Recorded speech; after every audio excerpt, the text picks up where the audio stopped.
Nominated numbers நியமன உறுப்பினர், அதாவது ராஜ்யசபாவில் நியமன உறுப்பினர் சம்மந்தப்பட்ட வினாக்கள் என்னென்ன கேட்கலாம். இப்போ நியூஸில் வந்தது, அது ரிலேட்டடாக டீட்டெயிலாக அந்த வீடியோவில் பார்ப்போம். யார் நியமனம் செய்கிறாங்க, நியமன உறுப்பினரை நியமனம் செய்வது யார் அப்படின்ற கேள்வி கேட்பாங்க. குடியரசுத் தலைவர் நியமனம் செய்கிறார், பிரசிடெண்ட் ஆஃப் இந்தியா. எந்த விதியின் கீழ்? ஆர்டிகல் 80 கீழ். 80 அந்த நியமனம் மட்டும்தான் இருக்கா அப்படின்னா இல்லை, இன்னும் சில விஷயங்கள் இருக்குது. அது மொத்தம் எத்தனை பேர்? நியமன உறுப்பினர் 12 பேர், 238 பேர் தேர்ந்தெடுக்கப்பட்ட எலெக்டட் மெம்பர்ஸ், அவங்க 238 பேர். அந்த டீட்டெயில்ஸ்லாம் இருக்குது. அந்த 238 பேர் எப்படின்னா, ஸ்டேட்டில் இருக்கிற எம்எல்ஏ அவங்க எல்லாம் சேர்ந்து ஓட் பண்ணி அவங்கள தேர்வு செய்வாங்க. இந்த நியமனம் டைரெக்டாக குடியரசுத் தலைவரால் நியமனம் செய்கிறது. சரி, எந்தெந்த துறையில் நியமனம் செய்வாங்க அப்படின்னா, லாஸ் படி நாமினேட் பண்ணுறாங்கன்னு ஞாபகம் வச்சுக்கோங்க. லாஸ் சட்டப்படி நியமனம் செய்கிறார்கள். லா. எல் லிட்ரேச்சர் இலக்கியம். ஏ ஆர்ட்ஸ் கலை. எஸ் சயின்ஸ் அறிவியல். இன்னொரு எஸ் சோசியல் சர்வீஸ் சமூக சேவை. இதே ஆளுநருக்கு வரும்போது கோஆப்ரேட்டிவ், இந்த கூட்டுறவு சங்கம் சொசைட்டி, அந்த இது அடிஷ்னலாக வரும். இவங்களுக்கு அது கிடையாது, ஞாபகம் வச்சுக்கோங்க. பவர்ஸ், இவங்களுடைய பவர் என்ன, அதிகாரங்கள் என்ன இவங்களுக்கு அப்படின்னா, எம்பிக்குரிய பெரும்பாலான அதிகாரங்கள் அனைத்தும் ஓட் பண்ணலாம், பில் இன்ட்ரடியூஸ் பண்ணலாம், எல்லா பவர்ஸும் உண்டு.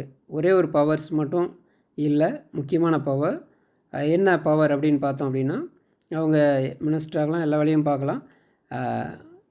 குடியரசுத் தலைவர் தேர்தலில் வாக்களிக்க முடியாது, அதாவது பிரசிடெண்ட் எலெக்ஷனில் வாக்களிக்க முடியாது. ஏன் அப்படின்னா, எப்படி ஞாபகம் வச்சுக்கோங்க, பிரசிடெண்ட் தான் நியமனம் பண்ணுறாரு. ஓட் பண்ணுற அதிகாரத்தை அவருக்கு கொடுத்தா பிரசிடெண்ட்டுக்கு ஃபேவராக தான் பண்ணுவாங்க. அதனால் பிரசிடெண்ட்டுக்கு ஓட் பண்ணுற அதிகாரம் இவங்களுக்கு இல்லை அப்படின்னு ஞாபகம் வச்சுக்கோங்க. செய்தியில் ஏன் வந்தது அப்படின்னு பார்த்தோம்னா, சுதா மூர்த்தி மார்ச் 8 மகளிர் தினத்தன்று அவங்கள நியமன உறுப்பினர், கர்நாடகாவில் நியமன உறுப்பினராக நியமனம் பண்ணியிருக்காங்க.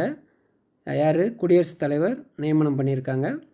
இவங்க social service, Padma Shri award, economics, நிறைய பல துறைகள் அவங்கள பற்றிய சாதனைகள் இருக்குது. அதை நம்ம தனியாக பார்க்கலாம். இதில் செய்தியில் ஏன் வந்தது அப்படின்னா, இந்த காரணத்துக்காக வந்தது. அடுத்தது, நியமன உறுப்பினர் வேறு லோக்சபாவில் இருக்கா அப்படின்னா இருந்துச்சு.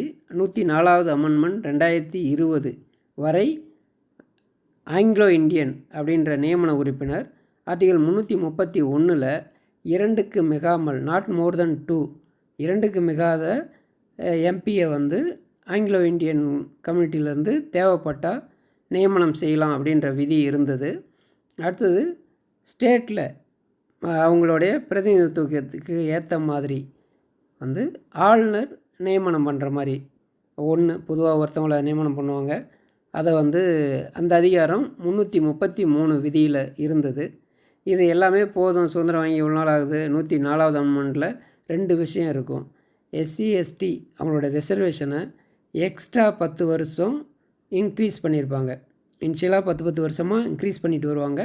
அதில் 2020 to 2030 அந்த 10 வருஷத்துக்கு அந்த ரிசர்வேஷன் செல்லும் அப்படின்ற விஷயங்களை கொண்டு வந்திருப்பாங்க. அது ஒரு முக்கியமான அமெண்ட்மெண்ட் ஆக்ட் 104. இன்னொரு விஷயம் இதில் என்னென்னா, அந்த ஆங்கிலோ இந்தியனுக்கான ரெப்ரசன்டேஷனை கேன்சல் பண்ணியிருப்பாங்க. அங்கேயும் நியமன உறுப்பினர் இருந்தது, அதை தூக்கியாச்சு. அடுத்தடுத்த வீடியோவில் பார்ப்போம். இது சம்மந்தப்பட்ட கேள்விகள் கேளுங்க. இது ஒரு புது முயற்சி. இந்த மாதிரி முயற்சி செய்ய முயற்சிக்கிறேன். வாழ்த்துக்கள்.